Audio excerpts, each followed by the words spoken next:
Now, for more, we're joined by Mustafa Ergun Olgun. He was part of the committee that negotiated the 2004 United Nations Comprehensive Settlement Plan for Cyprus on behalf of the TRNC. He's now with the Besparmak think tank group. Thanks so much for speaking to us. First, tell us how much you're actually expecting from this meeting.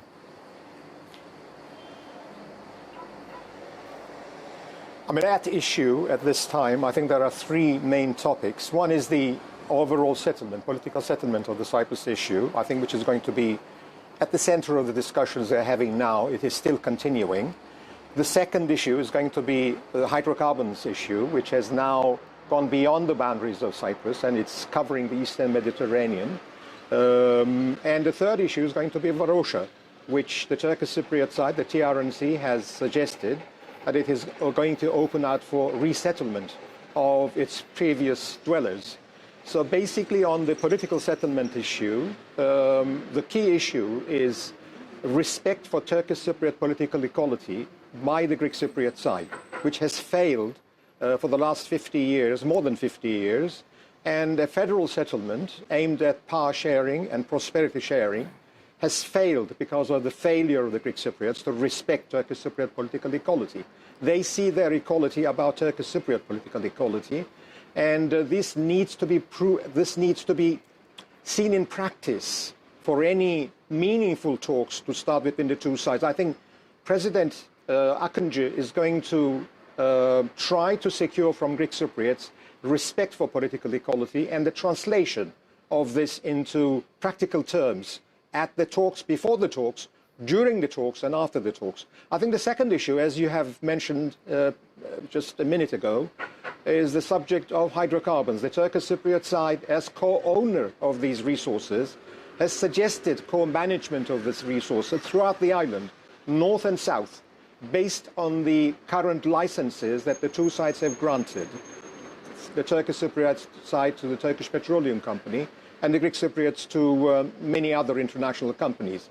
The Greek Cypriot side has refused this. I think the Turkish Cypriot side is going to try to convince Anastasiadis that this would prepare the ground for a political settlement of the Cyprus issue, particularly partnership settlement, and we hope that he will be able to secure this. Okay. The third one, as I mentioned, is going to be Varosha, which the Greek Cypriot side, that's going to be the third issue. Right. But let me ask you this. I mean, it seems Greek Cyprus already basically has what it wants. It's an EU member with powerful backers.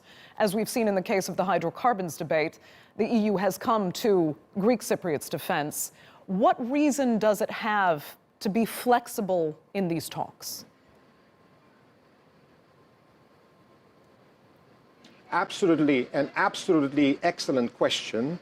There is no inducement, there is no incentive on the part of the Greek Cypriots to share power with the Turkish Cypriots, because the international community, particularly with EU membership, the unilateral EU membership of the Greek Cypriot side, which is unlawful under international agreements, has allowed the Greek Cypriots to achieve whatever they want on their own. They don't need a partner. Therefore, there is no inducement. I think the hydrocarbons issue could have played the role of a catalyst. If the international community had said, this is co-owned by the Turkish Cypriots, it is better that you talk to the Turkish Cypriots first and come to a common agreement and manage these resources jointly. You cannot do it on your own. If this had been the message by the international community and the hydrocarbon companies, I think we could have, at this time, managed to transform the Cyprus conflict from confrontation to cooperation, but it has failed. This was also the case with the EU membership process. If there was a condition that for EU membership, the Greek Cypriot side had to agree with the Turkish Cypriots, then I think we would have had an agreement at that time in 2004. Okay, Ergun Olgun, we're going to have to leave it there. Thank you so much for joining us. We greatly appreciate it.